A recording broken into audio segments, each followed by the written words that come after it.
Hi everyone, welcome back to my YouTube channel. We are going to talk about fractures of skull, and here at the side you can see the diagrammatic representation of skull showing different fractures. We will start a topic with introduction. A skull fracture refers to any break in the bones of cranium due to trauma. These fractures can involve the cranial vault, cranial base or facial skeleton and often classified based on pattern, location and whether the bone fragments have shifted or penetrated internal structures. We will talk about classification of skull bones. They include linear fracture, depressed fracture as you can see in diagram, diastatic fractures, basilar skull fracture and committed fractures, open fractures. Classification of skull fracture we have first we will talk about linear fracture. It is most common type of skull fracture. It appears as a thin straight line break without displacement of bone. Often result in low velocity impact over a broad area. It is usually clinically stable type of fracture. Next fracture is depressed fracture as you can see here in the diagram. It is when bone fragment is pushed inward, potentially compressing or damaging brain tissue. It is typically caused by blunt force trauma. It may require surgical elevation or repair. Next is diastatic fracture that occurs along cranial suture, causing them to widen. It is seen more often in infants and young children whose sutures haven't fully fused. Next is basilar skull fracture as you can see here in the diagram. It involves the cranial base, typically the temporal, sphenoid, occipital and ethmoid bones may be involved. It may show signs such as battle signs, that is bruising behind the ear, raccoon eye sign, that is periorbital bruising, CSF rhinorrhea or otorrhea, that is leakage of CSF from nose or from ear. It is high risk for cranial nerve damage or meningitis.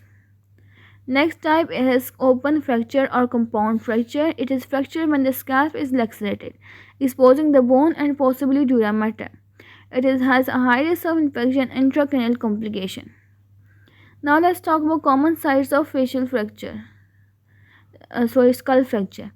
It has a temporal bone that may cause hearing loss, facial paralysis and CSF leakage.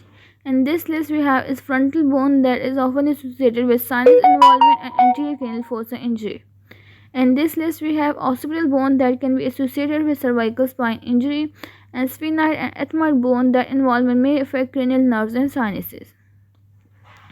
Now let's talk about signs and symptoms of skull fracture. First is loss of consciousness or confusion.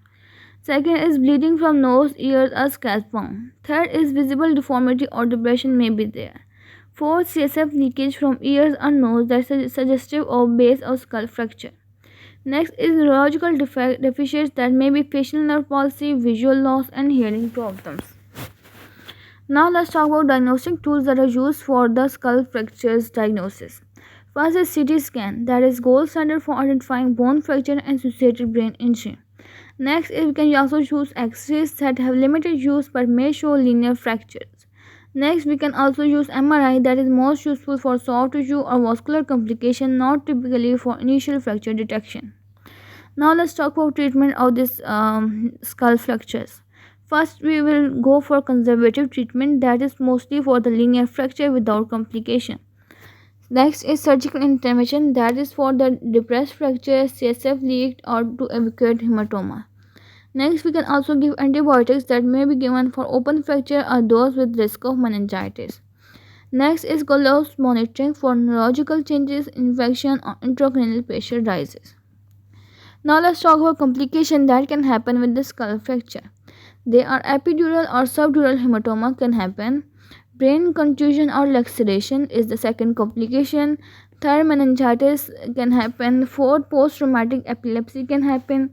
Fifth, cranial nerve deficit can happen. Next, let's talk about conclusion of this lecture video. Skull fracture vary widely in severity but all demand careful evaluation. Even a small crack can harbor big complications if vital structures are involved. Prompt imaging, clinical vigilance and sometimes surgical care are crucial to ensure the best outcomes. And this was all about skull bone fractures. Hopefully you liked the video. If you do, don't forget to like, share, subscribe and comment. Most specifically you can say cranial bone fractures. So thank you for watching.